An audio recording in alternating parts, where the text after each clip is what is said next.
Oui, bonjour à tous, bonjour à toutes. Après cette présentation très bien faite d'Olivier Berrulier sur ce qui s'est passé, je vais juste ajouter un petit point. J'essaierai de passer directement à l'étape suivante de qu'est-ce qu'on peut faire après l'euro, puisque le constat, on l'a vu, est tout à fait partagé. Moi, je le verrais un tout petit peu différemment. En fait, il faut savoir, alors pour qu'on arrête de taper sur la tête des Français comme on aime le faire, la productivité industrielle des ouvriers français, donc qui tient des ouvriers et des entreprises industrielles, est la plus forte en France depuis la création de l'euro. On a augmenté même plus vite qu'en Allemagne. Et comme l'a bien remarqué, donc les Français ont bien fait leur boulot là-dessus. Et comme l'a remarqué Olivier Berrulier, par contre, les salaires en Allemagne n'ont pas augmenté, le salaire moyen n'a pas augmenté, et en France, les salaires ont augmenté, ce qui est normal. Si vous n'avez pas de hausse des salaires, vous n'avez pas de hausse des ventes de détail, pas de hausse de la croissance.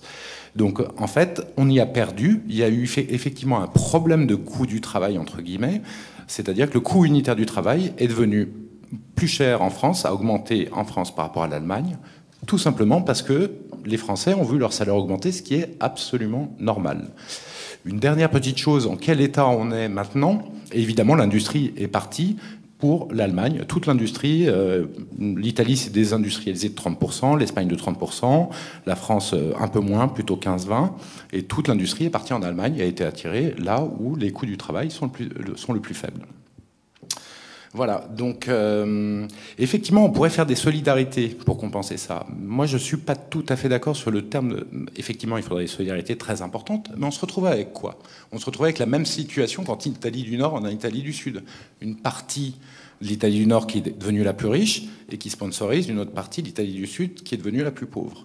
Est-ce qu'on a envie de dépendre de l'obol des Allemands, de leur volonté de nous donner de l'argent ou pas pour qu'on puisse vivre? Moi, je pense que le peuple français peut vivre par lui-même, par sa créativité, par son travail, et que c'est beaucoup plus sain qu'une solidarité intereuropéenne qui finira forcément par poser des problèmes.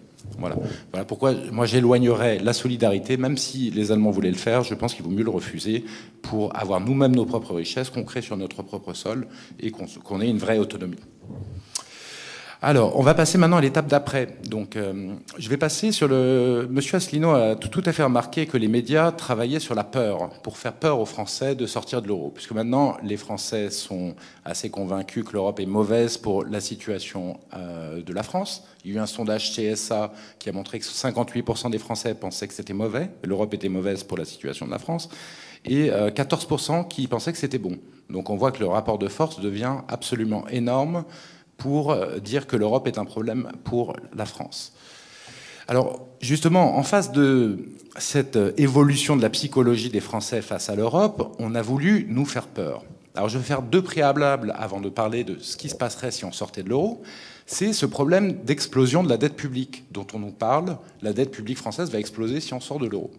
Nicolas Sarkozy, en juin 2011, vous pouvez retrouver l'article dans le Figaro, il était passé à la télévision pour l'expliquer, a proféré un mensonge, mais absolument incroyable, en expliquant que ça... Ah oui, ça lui arrive, en expliquant que ça doublerait ou triplerait la dette française si on sortait de l'euro. Alors, soit c'est une méconnaissance des choses, soit c'est plus probablement du niveau du mensonge politique pour garder le niveau de peur des Français envers la sortie de l'euro. Il faut savoir que 85% de la dette française est en contrat de droit français. Ça veut dire qu'en fait, si la monnaie de la France n'est plus l'euro, mais le franc, ça deviendra automatiquement de la dette en francs. Il reste 15% de la dette française qui est en droit international, et effectivement, elle sera transformée, elle ne sera pas transformée, donc il faudra la rembourser en euros. Comme l'euro n'existe pas, elle n'existera plus, à ce moment-là, très probablement, si la France sort, ça deviendra en fait un panier de monnaie. Quand on devra rembourser un euro, il faudra rembourser 24% de Deutschmark, 20% de francs, 18% de lire, 11% de pesetas, j'espère que je ne me trompe pas, mais c'est à peu près les ordres de grandeur. Voilà. Comme le franc, en fait, vous avez vu sur les graphiques d'Olivier Berrulier, c'est un peu le pays moyen de la zone euro. On est un peu le lien entre le nord et le sud, on est le pays moyen. En fait, le franc ne bougera pas beaucoup par rapport à l'euro. On baissera, on aura une dévaluation par rapport aux marques, une réévaluation par rapport à d'autres pays du sud, comme la Grèce, l'Italie, le Portugal, l'Espagne, etc. Au global, ça ne bougera pas beaucoup. Donc vous voyez que ces 15% de dettes qui seront en euros, leur augmentation va être très faible. Allez, si le franc se dévalue de 4%, ça fera voilà, une augmentation de 1% de la dette publique. Donc ça n'a C'est l'épaisseur du trait. Deuxième chose, quand on est un État souverain, ce qui est quand même important, c'est qu'on a des marges de manœuvre et qu'on s'en occupe. C'est-à-dire que cette dette en euros de 15%, 15% de 1800, bon, c'est autour de 250-300 milliards. En fait, qu'est-ce que vous faites? Vous dites aux investisseurs internationaux, vous préférez, vous avez un mois pour garder cette dette en euros ou pour avoir une dette en francs équivalente, du même montant. Mais par contre, dans la dette en euros, on vous taxe à 60%. Dans la dette en francs, on vous taxe de 20%. Donc faites le choix. Vous voyez ce que vont choisir les investisseurs internationaux? C'est ça. Une fois que vous avez repris la souveraineté, vous avez repris la main sur les marchés. Je crois que c'est un des thèmes de François Asselineau. Et il a tout à fait raison. Et là, la créativité peut s'employer. Donc votre dette ce problème de dette publique est absolument un faux problème. Et c'est ça qui crée la peur. D'ailleurs, les sondages sur l'euro vous montrent que les Français sont à 66%, regrettent la période du franc, donc ils aimeraient bien, mais ils sont que 33%. Alors, j'ai peut-être pas les derniers sondages, mais autour de 33% prêts à sortir de l'euro. Ces 33% qui regrettent le franc, mais qui veulent pas sortir de l'euro, qu'est-ce que c'est si ce n'est les gens qui ont peur? Parce qu'on leur a dit que c'était une catastrophe. Voilà. Donc on voit qu'on est dans le mensonge d'État à ce niveau-là. Le deuxième problème, c'est la crise bancaire. Alors, effectivement, si on revient aux monnaies nationales, personne ne sait qu'est-ce qui se passerait exactement au niveau bancaire, au niveau des assurances. Parce que c'est un plat de spaghettis, les banques et les assurances en Europe, où tout est enchevêtré. BNP Paribas a des filiales en Italie, dans d'autres pays. Les Espagnols ont des filiales en Angleterre. Enfin, c'est un plat de pâtes enchevêtré. S'il y en a une qui fait faillite, peut-être que par un jeu de domino, il y en aura beaucoup d'autres qui font faillite. Personne ne peut le savoir parce que personne ne connaît déjà les liens entre les banques, tous les prêts que fait une banque à toutes les autres banques, et ce qui se passerait parce que ça dépendrait des volontés politiques qui s'exprimeraient alors. En tout cas, il y aura des faillites bancaires, c'est possible, mais c'est absolument pas un problème. Parce que imaginez que BNP Paribas, ou Société Générale, ou Crédit Agricole, ou je ne sais pas quelle banque française fasse faillite. À ce moment-là, on retrouve la souveraineté monétaire. Donc elle fait faillite, d'accord. L'État, à ce moment-là, saisit la banque, parce qu'on ne va pas laisser l'économie française avec une banque en déshérence complète, qui doit de l'argent à des particuliers, qui a prêté aux entreprises, ça ne serait pas possible. On la nationalise à zéro. Autrement dit, on la saisit puisqu'elle est en faillite. À ce moment-là, vous la recapitalisez par de la création monétaire de la Banque de France. Parce que, vu le bordel qu'ont mis les banques et les marchés financiers dans l'économie française, on ne va pas maintenant, en plus, demander aux particuliers de payer pour ça. Donc, on prend l'argent de la Banque de France, on fait de la création monétaire pour recapitaliser ces banques. Ces banques deviennent des banques publiques. Après, selon que vous soyez plutôt pour des banques publiques, qui marchaient d'ailleurs pas mal pendant les 30 Glorieuses, ou des banques privées, vous allez soit les laisser publiques, soit les reprivatiser plus tard. Vous avez le choix. Mais en tout cas, le problème bancaire n'est pas un problème. À partir du moment où vous avez la souveraineté monétaire. Si vous ne l'avez pas, vous ne pouvez pas faire de création monétaire, donc on va vous demander à chacun de payer une part d'impôt pour les bêtises qu'aura fait BNP Paribas, Crédit Lyonnais. Par contre, vous n'avez pas eu les bonus, évidemment, que se sont versés les patrons de ces banques. C'est là où on a un problème. Donc le problème de l'endettement public, le problème de la crise bancaire potentielle si on sort de l'euro, n'en est absolument pas un. Voilà.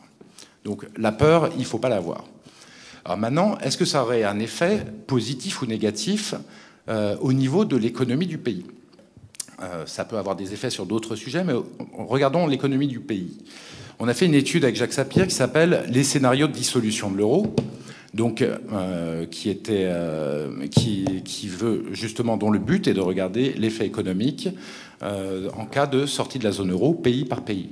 Alors c'est un gros travail puisqu'en termes de base de données, il a fallu chercher l'excédent commercial ou le déficit commercial, les exportations, les importations de la France envers tous les pays de l'euro, et de chaque pays de l'euro avec tous les pays de l'euro, tous les autres pays d'Europe et toutes les zones. Donc c'est un gros travail.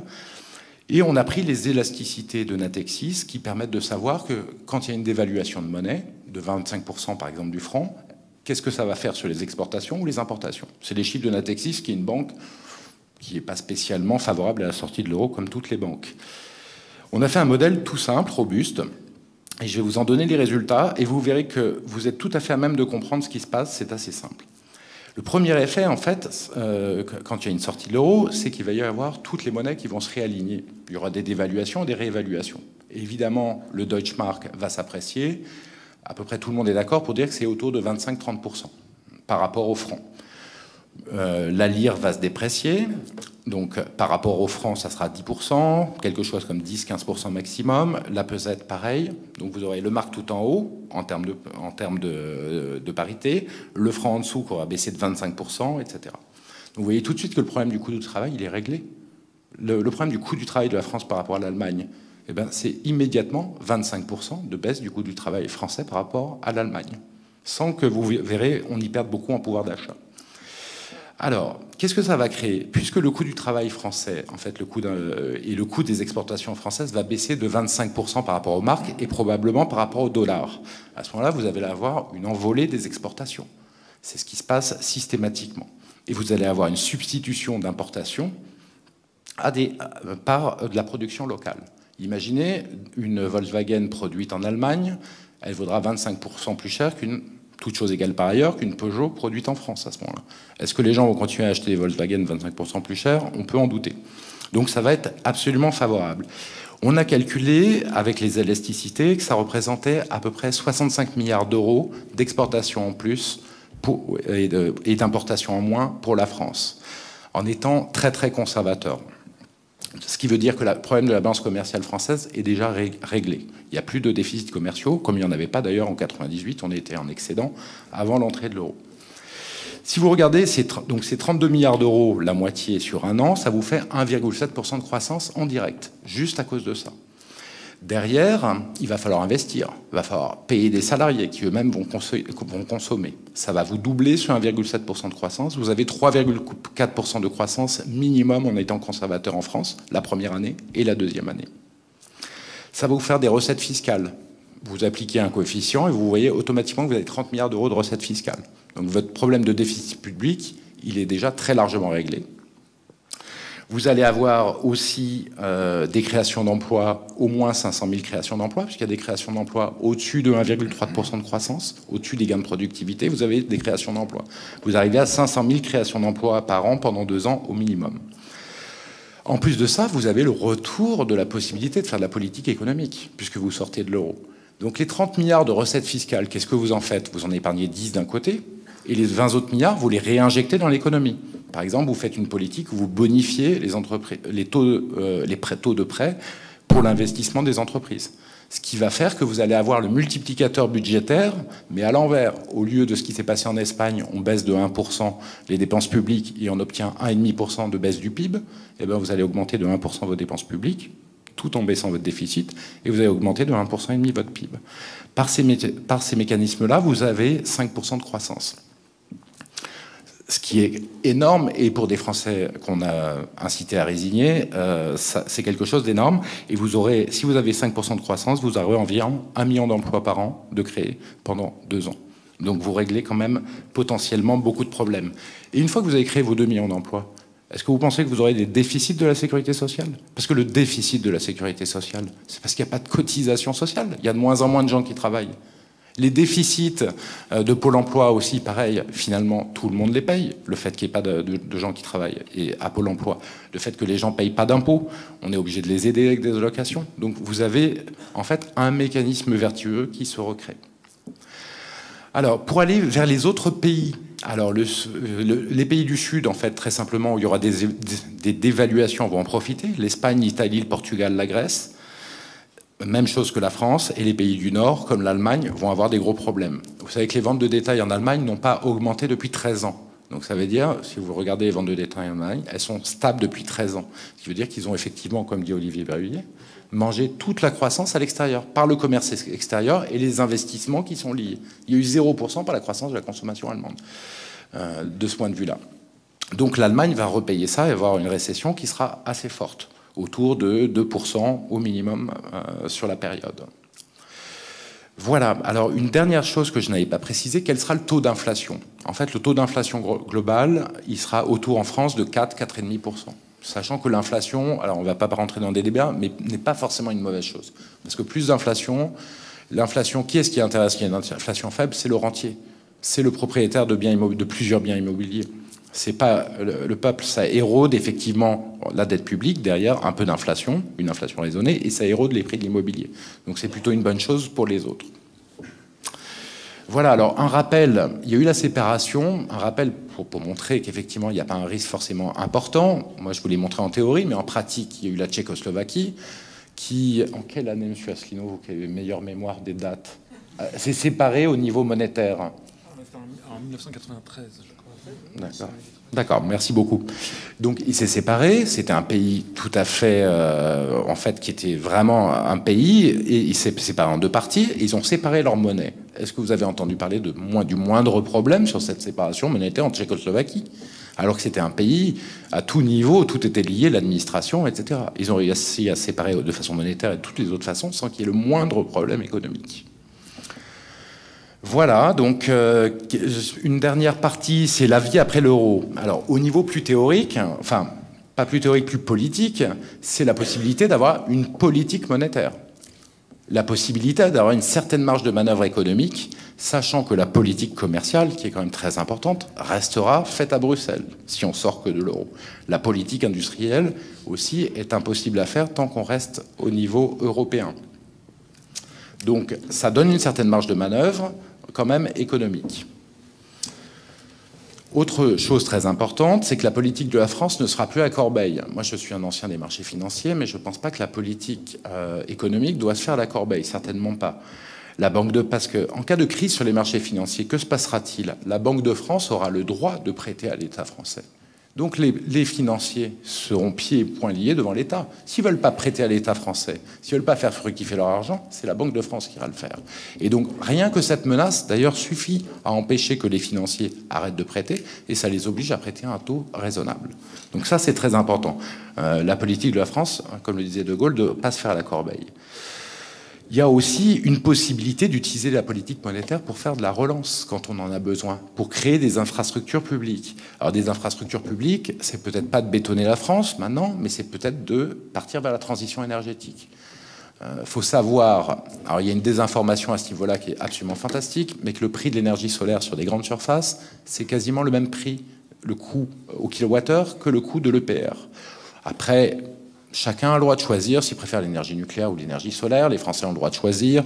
On peut en discuter, on peut en débattre. Mais en tout cas, le prix de rachat de l'électricité solaire sur grande surface ou à l'extérieur revient exactement au même prix. En tout cas, on a plein de possibilités. On peut en débattre. On retrouve une vraie façon de faire de la politique avec une possibilité de faire de la création monétaire pour créer des biens physiques. Et contrairement à ce que pense Olivier Berruyer, moi je pense que ce n'est absolument pas inflationniste. D'ailleurs, c'est la politique de développement des 30 Glorieuses était souvent basée sur le circuit du Trésor et sur la possibilité de créer de la monnaie pour créer des biens publics. Voilà. Est-ce que j'ai d'autres choses à vous dire? Non, je crois que c'est à peu près complet. Et puis, je vous remercie.